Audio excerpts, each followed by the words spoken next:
अस्सलामु अलैकुम वरहमतुल्लाह। मुझे उम्मीद है कि आप सभी ठीक होंगे, अच्छे से होंगे। तो आज हम कुछ सवालों के जवाब जानेंगे। पहला सवाल यह है कि कुरान पाक की कुल कितनी सूरतें हैं?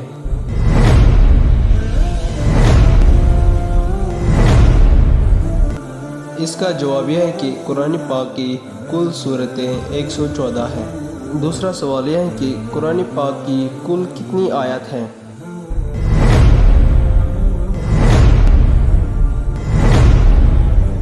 इसका जवाब यह है कि कुरान पाक की कुल आयत 6666 हैं। तीसरा सवाल यह है कि कुरान पाक की सबसे छोटी सूरत कौन सी है?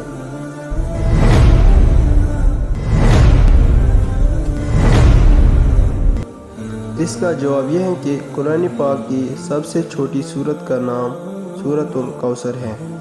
चौथा सवाल यह है कि कुरान पाक में सबसे पहले जिक्र किस नबी का आया?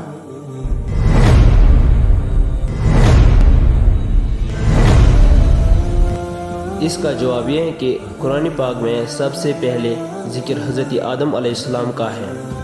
पांचवा सवाल यह है कि कुरान पाक का आगाज़ कब हुआ?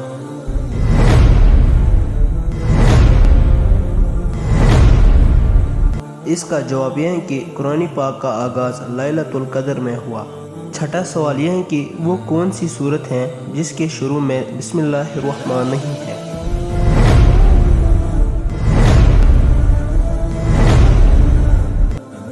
इसका जवाब सूरह तौबा है। सूरह तौबा के शुरू में बिस्मिल्लाहिर्रहमान नहीं है। सातवां सवाल यह है कि वो कौन सी सूरत है जिसमें बिस्मिल्लाह 2 बार आया है?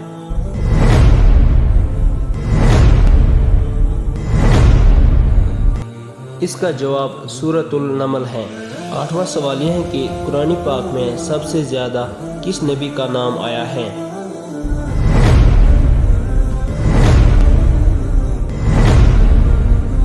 इसका जवाब यह है कि कुरान पाक में सबसे ज़्यादा नाम हज़रत मूसा अलैहिस्सलाम का आया है।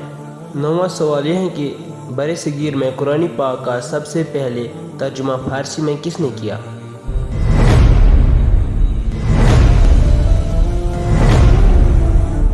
इसका जवाब यह है कि कुरान पाक का सबसे पहले फ़ारसी में तर्जुमा हज़रत शाह वलीउल्लाह ने किया।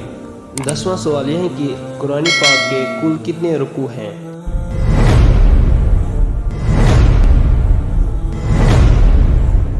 इसका जवाब यह है कि कुरान पाक के कुल रुकू 540 हैं। मुझे उम्मीद है कि आपको कुछ नया सीखने को मिला होगा। अगर आपको ये बातें मालूम थी तो कमेंट में ज़रूर बताएं।